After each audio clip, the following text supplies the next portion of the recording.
कक्षा 6 व 7 की ब्रीज कार्य पुस्तिका प्रवाह भाग 2 का कार्यपत्रक 3 व 4 हल करेंगे।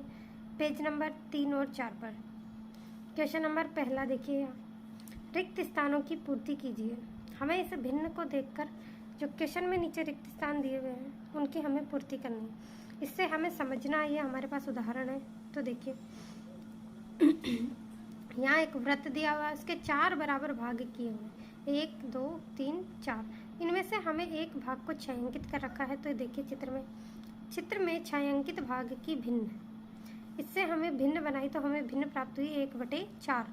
एक अंश था तो हमें अंश को ऊपर लिखना है और 4 हर था तो हर हमें नीचे लिखना है। जब भी भिन्न को हम पढ़ेंगे तो ऊपर वाली संख्या अंश होगी और नीचे वाली संख्या हर।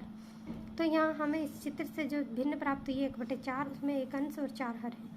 अब इसमें बराबर किए गए कुल भागों की संख्या, इस भिन्न में हमें वृत्त में से 4 बराबर भाग बनाए हैं। तो इन चारों भागों की संख्या कितनी है? 4।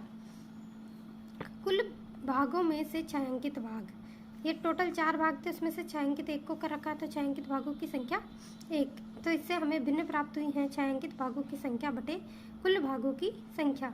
जब भी हम भिन्न को लिखेंगे, किसी भी भिन्न को, तो हमें उसमें जो छायांकित भाग है उसे ऊपर लिखेंगे और जो टोटल भाग है उसे कहाँ लिखेंगे? नीचे। इस तरह से हम भिन्न को प्राप्त करते हैं। यहाँ ये सारणी है, इसमें हमें रिक्त स्थानों की पूर्ति करनी है। तो इसे एक बार समझ लो। कुल भागों की संख्या, जो टोटल भागों की संख्या होगी वो हम यहाँ लिखेंगे। तो इस भिन्न में हमारे पास टोटल भाग थे 4, तो हमने क्या लिखा? 4। छायांकित भाग कितने थे? 1। भिन्न क्या बनी थी हमारे पास? 1/4। 1/4 में अंश 1 और हर कितना था? 4। ऊपर वाली संख्या हमेशा अंश होती है और नीचे वाली संख्या हर। आगे देखिए 12। टोटल भाग कितने हैं? 12। छायांकित भाग इसमें से कितने हैं? 5। हमें कोई भिन्न दे रखी है, उसमें टोटल भाग है 5, टोटल भाग है 12 और छायांकित भाग है 5। तो इससे भिन्न बनेगी 5/12। हमने छायांकित भाग को ऊपर लिख दिया और टोटल भाग नीचे लिख दिया। इसमें अंश क्या है? 5 और हर कितना है? 12। 8 टोटल भाग है और 6 इसमें से छायांकित किए हुए हैं। तो इससे भिन्न बनी है हमारे पास 6/8। 6 इसमें अंश है और 8 इसमें हर। आगे देखिए हमें भिन्न दी हुई है, तो इससे हम क्या निकालेंगे? कुल भाग, छायांकित भाग, अंश और हर। तो कुल भाग कितने हैं इसमें? 5। कुल भाग को हमें नीचे लिखते हैं ना, तो कुल भाग हो गए 5। छायांकित भाग को हम भिन्न में ऊपर लिखते हैं, तो छायांकित भाग हो गए 3। और अंश कितना है? 3 और हर कितना है? 5। इसी प्रकार हमें एक और भिन्न दे रखी है 5/7। इसमें टोटल भाग है 7, छायांकित भाग है 5, अंश है इसमें 5 और हर है 7। यहाँ हमें अंश और हर दे रखा है, तो अंश और हर से हम क्या बना लेंगे? भिन्न। अंश बटे हर, तो 3/8 और 8 यहाँ टोटल भाग है, टोटल भाग 8 लिख दिए। 3 छायांकित किए हुए, तो छायांकित की जगह कितना लिख दिया? 3। इसी प्रकार एक और दे रखा है अंश और हर, तो अंश 7 और हर कितना है? 10। तो 7, इससे भिन्न क्या बनी? 7/10। यहाँ टोटल भाग कितने हैं? 10 और छायांकित भाग है 7। कार्यपत्रक 4 देखिए, यहाँ नीचे दिए गए समूहों चित्रों के आधे भाग को छायांकित कीजिए। हमने अभी देखा था, इसी प्रकार ये छायांकित करना है। इसमें कितने चित्र बना रखे हैं? 1 2 3 4 5 6। तो इसमें से आधा भाग 6 है, तो इसका आधा कितना होगा? 6 का आधा 3। तो 3 को इसमें छायांकित कर रखा है। इसी प्रकार हमें जो ये आगे चित्र दिए हुए हैं इनको दोनों को छायांकित करना है। कितना भाग? आधा भाग। तो यहाँ हमारे पास 1 2 3 4 5 6 7 8 9 10 11 12 12 आकृति है। 12 आकृतियों में से हमने 6 भाग, 12 का आधा कितना होगा? 6 को हमने छायांकित कर दिया है। उसी प्रकार आगे 4 हमें चित्र दिए हुए, इसमें से आधे भाग 2 को हमने छायांकित कर दिया है।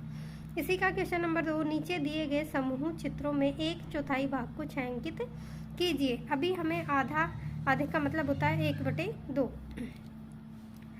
मतलब 2 भाग हो तो उसमें से हम 1 को छायांकित करेंगे। 1/4 का मतलब होता है 4 भाग हमारे पास है, तो उसमें से 1 भाग हम छायांकित करेंगे। तो हमें पहले आकृतियों में 4 आकृतियाँ दे रखी है, उसमें से हमने एक आकृति को क्या कर दिया? छायांकित।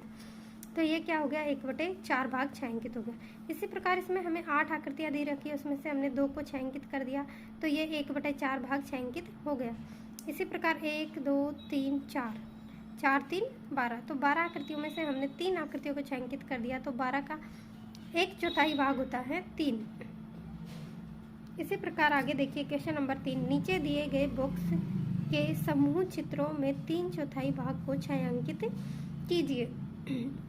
अभी हमने आधा और फिर उसके बाद 1/4 भाग छायांकित किया था, अब हमें 3/4 भाग हमें छायांकित करना है। तो इसमें आकृति में देखिए 1 2 3 4 और 4 का गुणा 3 से करें तो 12 आकृतियों में से हमने 9 आकृतियों को छायांकित करा है, क्योंकि हर भाग में 4 में से 3 भाग हमें छायांकित करने, तो 4 में से 3 कर दिए।